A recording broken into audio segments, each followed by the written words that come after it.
Hey, it's Jeff. I'm here in Estes Park, Colorado with an event with the Lumerit Company and ran into my friend Jonathan Brush. We've known one another for quite a long time, but you told me a story about Summit this time that I didn't remember hearing before, and I just wanted to capture it. Absolutely. So, Summit had a really big impact on my life, but what's interesting about the story is that I never actually attended Summit, but my wife did, and she attended between high school and when she went to college, so we became a freshman in college.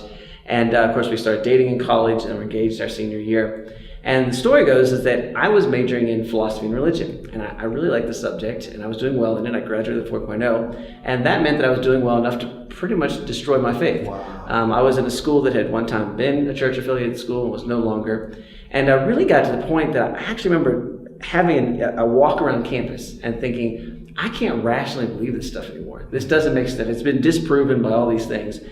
But for personal reasons, I thought, I cannot release this faith. Like, I don't want to deal with the world without God. So I'm just kind of shut that part of my mind off, and I'm going to just make the leap, and I'm going to still do this by faith. Well, all along, my wife would be like, I don't agree with that. I don't think that's the whole story. I don't think you have the full picture. And she gently challenged me the whole way through. But, it never became like a really big issue, and I didn't really want to push it really well because I could tell it was a really big deal for her, and I didn't want to mess things up, and all those kinds of things.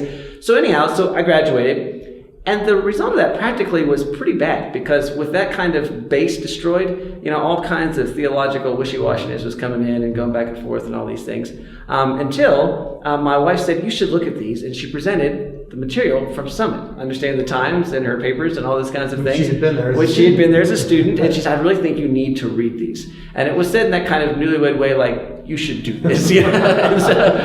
So I did. And, I started kicking the desk and slamming things around it because I thought, I can't believe this. They didn't tell me the whole story. There was a whole piece of this that they left out. And they should have known this. Yeah, my professors should have known this. They should have known about it. If they didn't, it was their responsibility to figure it out. And that now this makes sense. Now you can say that just sort of helped because my faith then became rational, it was complete. But something bigger happened because something deep inside of me really shifted. And I realized that I was saying that I believe this, but I couldn't. And so deep inside, I didn't really. And there was just this almost internal explosion of relief, like, finally, this makes sense. And that released a lot of energy, a lot of creativity, and a lot of commitment to do that. And I can really trace where I am today, where my family is today, what I do today, to that moment. I mean, everything built from there. Okay, now I can go all in on this thing and go from there. So Summit basically changed my life, and I've never actually attended. I love it. But you're changing that for your family. Yes. So my oldest daughter is going to graduate from high school this year. And we've always known that we were going to send her to Summit, and I think she's probably always known that as well. It's just an expectation. And that is certainly because of our story.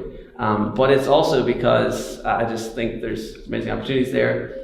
And, as a dad, we've tried really hard to teach her these things, and we had some great resources, materials from Summit and all these things. But I wanted to hear from people other than me. And I wanted to hear from people that are a lot smarter than me, because the older I get, the less smart that I realize that I am. And there's issues out there that I'm not an expert in, and there's things I don't understand. And my kids ask me questions that I have to say, I don't know the answer to that. But there might be some people that do. Yeah. And so the opportunity to have her hear from those kinds of experts, experience that kind of community, and continue the legacy from her mom, who got passed on to me, is just one that we absolutely would not miss. And it's neat. Caitlin would go just because we asked her to, and she'd be happy about that. But she has a really good friend whose older sister went and then worked at Summit. And Morgan came back and basically said, oh no, this is a must-do event. So Caitlin and her friend Mackenzie, Morgan's younger sister, will be going together, and looking forward to it. And in fact, I think earlier today my wife texted me that they were finishing up the registration. They're on it. Yeah, that's so good. Jonathan, that really meant a lot to me when you told me that story, because I love hearing the second generation aspect of that. How Kara, coming to Summit, influenced her husband and now their daughter, passing it on from one generation to the next. I love it. Thank you. Isn't it exciting to think about something like a multi-generational impact? Beyond your lifetime, beyond Dr. Nobel's lifetime. I mean, that's pretty exciting. So I love it. I think every parent who's watching this, it's just hitting them in their heart right now. That's something we can do for our family to have a multi-generational impact. Well, certainly endorsed by us, and we're excited about it. I love it. Thanks. Thank you.